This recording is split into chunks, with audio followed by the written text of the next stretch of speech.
The funny thing about legends is that, up close, they never look like legends. They look like tired people who have run out of places to hide from their own memories. On a cold Thursday night, Keanu stood behind the counter of his small, almost empty bar, wiping the same glass for the third time, pretending he didn't hear the city breathing outside. Neon washed pale colors over his face, softening the lines that 10 quiet years had drawn there. To the few regulars, he was just a polite man with careful eyes, a guy who never raised his voice and always slipped an extra napkin under a trembling hand. None of them knew that in another life men had whispered his name like a bad prayer. None of them knew that in the underworld of this city, Keanu wasn't a bartender at all. He was a ghost. The ghost. He liked simple things now. The sound of the espresso machine, the way the girl from the bakery 2 doors down waved through the window, the old jazz station that never played anything too loud or too happy. Whenever the front door opened and the cold air came in, his shoulders still tightened for a second. Old training, old fear. But most nights, it was just someone looking for a cheap drink and a place to forget. He understood that kind of hunger. He lived on it for years. Near the end of the bar sat Leo, a skinny 17-year-old with restless hands and eyes that never stayed in one place. Keanu poured him another soda, even though he knew the boy couldn't really afford it. Leo had that look Keanu recognized from the mirror he used to avoid, a mixture of anger and shame, wrapped in the belief that life had already decided what he was going to be. "You should be home," Keanu said quietly, sliding the glass toward him. Leo shrugged, staring at the bubbles. "Home's loud, here is quieter." Keanu smiled a little. Quiet is underrated. He didn't say, "I built this place so the demons in my head would have somewhere to sit down." He didn't say, "I see exactly where you're headed because I've walked that road and buried people at the end of it." Instead, he flicked the edge of the glass, making the soda sing, a tiny, bright sound in the tired bar.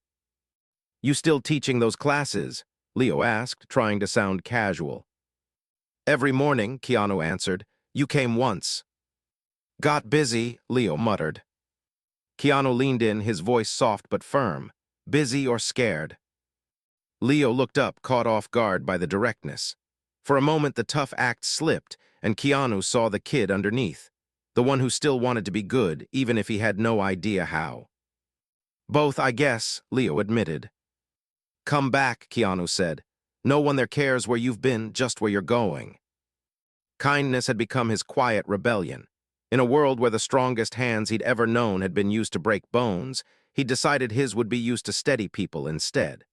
Every morning he opened the small gym behind the bar, teaching basic self-defense to kids who lived too close to dangerous corners. He never talked about who he used to be. He just showed them how to stand, how to fall, how to get up again, how to breathe through fear. The TV above the shelves was playing the news with the sound low, just enough murmur to fill the gaps in conversation. Keanu usually ignored it, but tonight, a familiar voice cut through the static of his thoughts, and his hand froze around the glass. On the screen, standing behind a cluster of microphones, was Sandra. The camera loved her the way it always had. The steady eyes, the calm strength in her posture, the warmth in her voice when she spoke about people who didn't have anyone to fight for them. She was thinner now, sharper around the edges, like someone who had spent years walking through storms and learned to stand straight anyway. The caption under her name read, "District Attorney Sandra Cruz, new task force against organized crime." Leo glanced up. "She's everywhere these days," he said. "You like her or something? You look like you saw a ghost." Keanu's lips twitched at the irony. "Something like that," he said. He turned up the volume a little. Sandra was speaking about the Mafia families that had carved the city into invisible territories, about young people pulled into violence because nobody had given them another option. Her words were measured, but there was fire beneath them. She talked about justice, but she also talked about mercy, about second chances. Listening to her, Keanu felt that old ache, the one he'd buried under routine and quiet nights. They had once planned a different life together. Before it all went wrong, before blood on marble floors and sirens that came too late, before he disappeared and let her believe whatever the world told her about him. Back then, she believed he could be more than the weapon the Mafia had made him. He hadn't believed it himself. His leaving was supposed to protect her. Some days he still convinced himself it had. He muted the TV again when his chest got too tight. Sandra's image remained on the screen for a moment longer, then faded into commercials. The bar felt smaller after that, like the past had quietly stepped inside and taken a seat at one of the empty tables. Around midnight, the door opened and the temperature in the room changed, even before the cold had time to settle. Leo straightened on his stool. The two men who walked in didn't belong in this part of town. Their suits were too perfect, their shoes too expensive, their eyes too awake. The shorter one smiled as he approached the bar, but there was nothing friendly in it. "It's been a long time, Keanu." Keanu's hands dropped to his sides. He didn't ask how they knew his name. He knew exactly which world sent men like this. "Bar's closing soon," he said quietly. "You're late." The taller man glanced around with mild curiosity, as if studying an exhibit that failed to impress him. "This is what you disappeared for? A bar, some kids, bad jazz." Leo shifted, his jaw tightening. Keanu gave the slightest shake of his head. "Stay out of this." "What do you want?" Keanu asked. The shorter man leaned on the counter, lowering his voice. "Mr. Valent sends his regards. He says the city is changing. New players, new wars, old debts. He thought you might like to know before things get messy." He paused, letting the words hang in the air. "He also thought you might want to come home." Keanu laughed once, a dry sound. "Home." "You were a king in that world," the man said. "A legend. People still talk about what you did in the old casino, how you walked away when nobody else could. Valent says legends don't retire, they just wait to be needed again." "I'm not needed," Keanu replied. "Not by him, not by that world." The taller man's smile cooled further. "You sure about that? I heard you've been collecting strays." His gaze drifted to Leo, then to the framed group photo near the register. Keanu with a circle of kids from his classes, all grinning, every one of them a soft target in the wrong hands. "Nice little family you've got." The message was clear. It didn't need to be spoken. Keanu's fingers curled slowly around the edge of the counter. It would be the easiest thing in the world to reach across, grab the man by the collar, and remind him why his name still traveled in whispers. But he swallowed that instinct, forcing his voice to stay even. "Tell Valent," he said, "that my answer is no." The man studied him for a moment, amused. "We both know you'll reconsider," he said. "People like you always do, not for themselves, for the ones they think they're protecting." He tapped the counter twice with his knuckles, then turned and walked out, his partner close behind. The door closed. The jazz played on as if nothing had happened. Leo stared at Keanu. "Who were those guys?"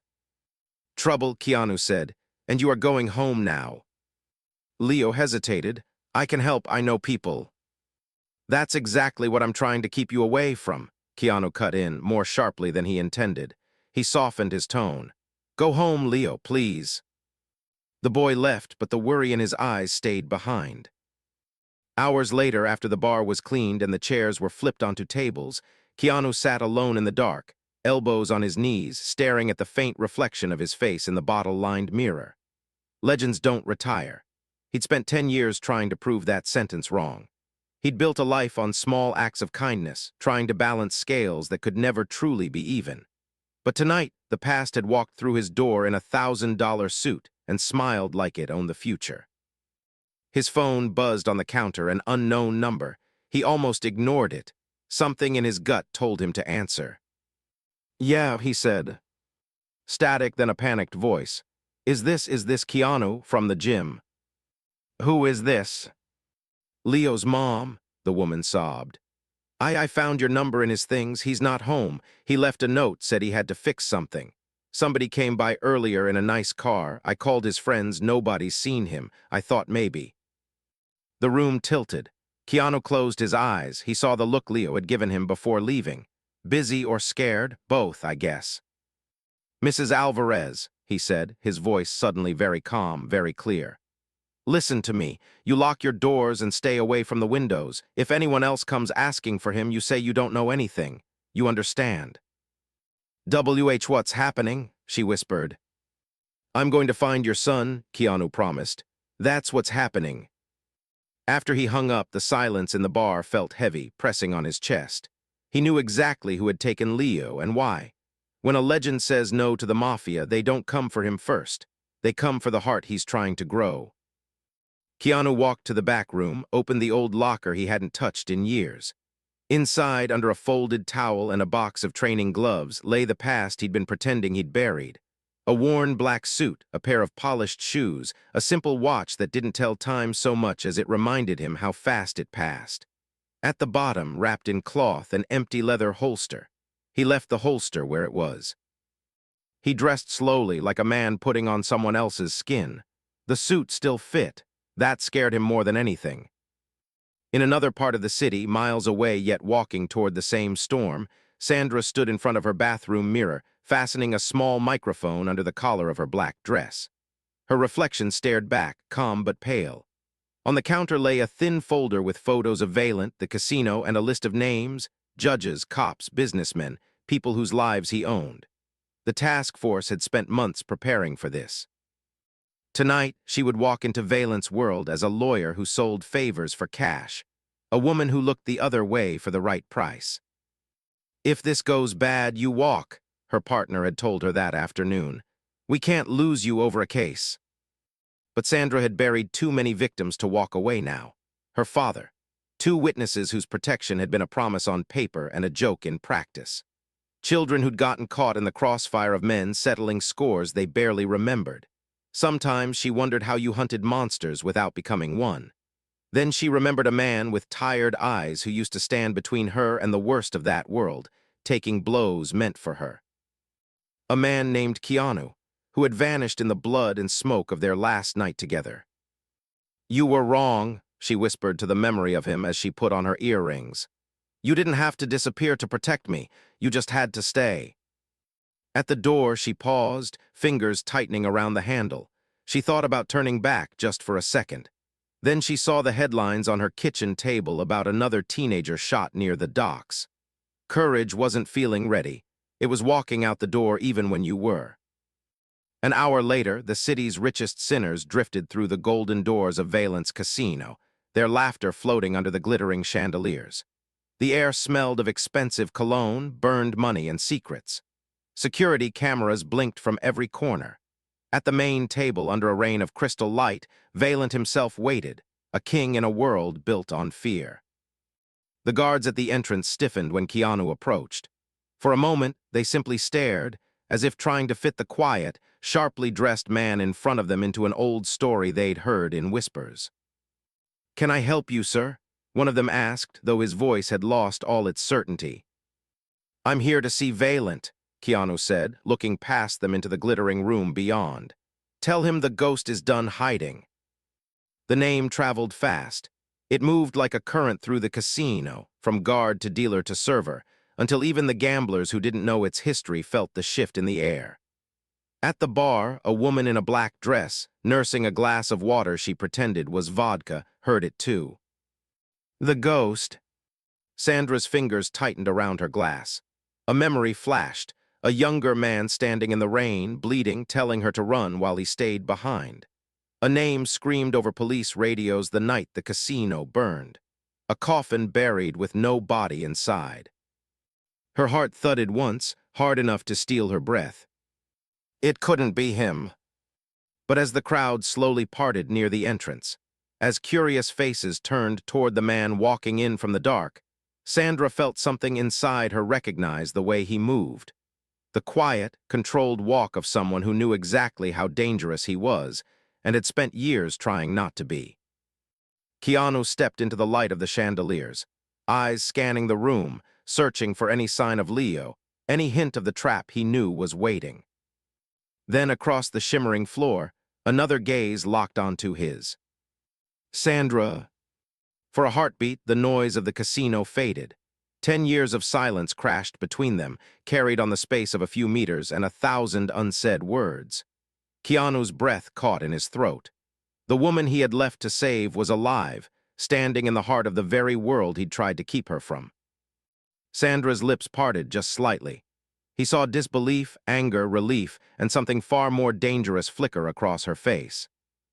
And before either of them could move, before he could decide whether to run to her or away from her, A hand settled on Keanu's shoulder from behind, a familiar voice purring in his ear. "Welcome back, Ghost. We've been waiting." Keanu didn't turn yet. He kept his eyes on Sandra, watching the storm rise in hers, knowing that whatever he said or did next wouldn't just decide Leo's fate. It would decide hers and his own, and whether this unexpected reunion would save them, or finally destroy everything they'd tried to become. Valent guided Keanu through the casino like a man walking his most dangerous dog, one hand light on his shoulder, eyes always watching. At the main table, he poured 2 drinks, ignoring how Keanu's gaze kept drifting over the guards, the exits, the hidden cameras. On the far side of the room, Sandra pretended to flirt with a drunk businessman while the tiny microphone under her collar captured every word. She heard Valent talk about loyalty and old times, about how men like them didn't get to grow soft behind bar counters and gyms full of poor kids. He spoke Leo's name a moment later, casual as if discussing a bottle of wine, and the ice in Sandra's glass shifted with the tremor in her hand. 2 guards dragged Leo into the edge of Keanu's vision, wrists bound, face bruised, but eyes still fighting. The boy tried to stand straighter when he saw Keanu, trying to be brave, trying not to show fear in front of the man he'd chosen to believe in. Valent watched closely, reading every muscle in Keanu's jaw. "One choice," he said softly. "You come back to me, body and soul, or the boy disappears tonight. You know I don't bluff." In the dim noise of the casino, Sandra's heart pounded louder than the slot machines. She wasn't supposed to blow her cover yet, not without her team in position, not without the warrants signed and the cameras rolling. But as Leo's eyes locked onto hers across the room, silently begging anyone to do something, she rose from her bar stool, ready to burn her entire career if that was the price of keeping one frightened kid alive. In the narrow hallway behind the VIP room, the noise of the casino faded into a muffled hum, like the world holding its breath. Keanu walked beside Valent's men with the slow, controlled gait of someone counting every step, every second Leo had left. When one guard peeled away to answer his radio, a familiar figure slipped from a side door and collided with him on purpose.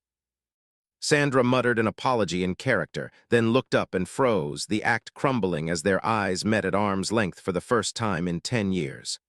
For a heartbeat, the hallway held nothing but old wounds and questions. Why did you leave?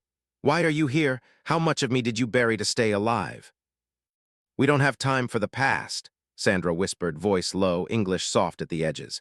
"He's got the boy, I'm wired, my team is outside waiting. If you say yes to Valent, we can get him on conspiracy, trafficking, half the code. We end him for good."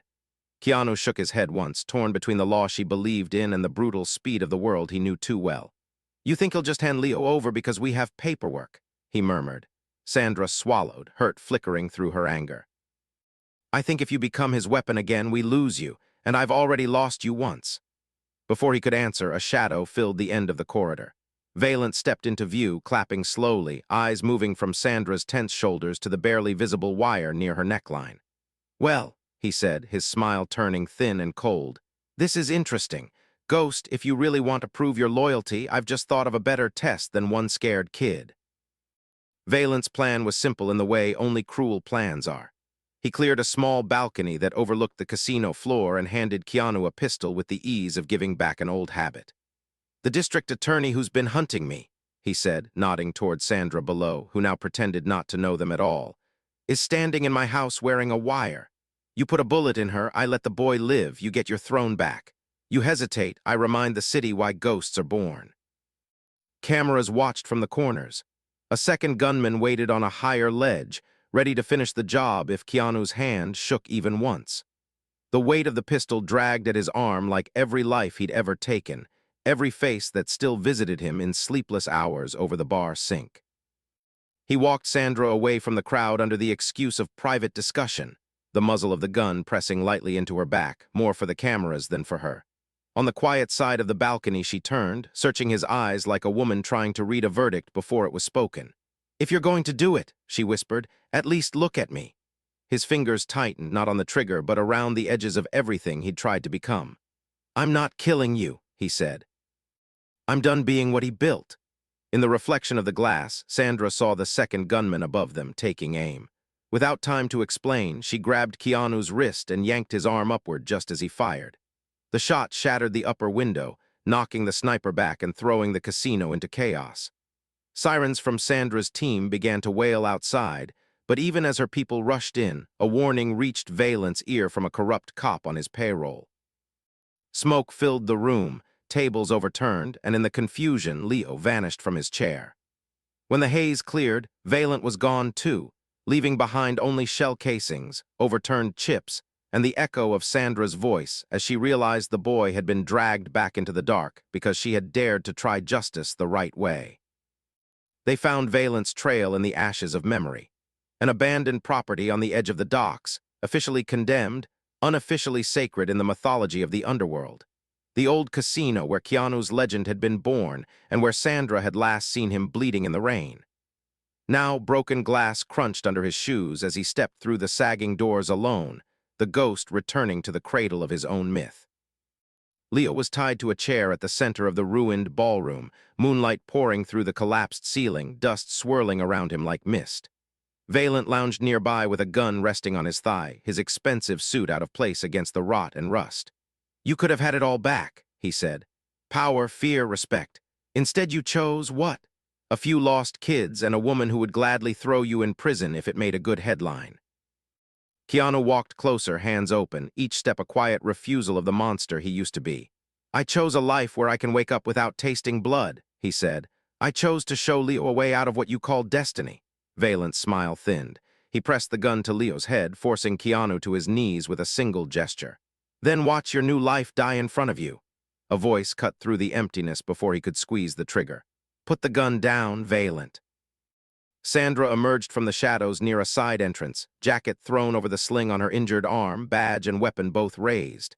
She should have been in a hospital bed, but courage doesn't always wait for clearance. Behind her, a few trusted officers fanned out, taking positions among the broken pillars. Valent grabbed Leo, spinning him into a human shield, his own body hidden behind the trembling teenager. "You won't shoot through a kid," he taunted. "You're too righteous for that."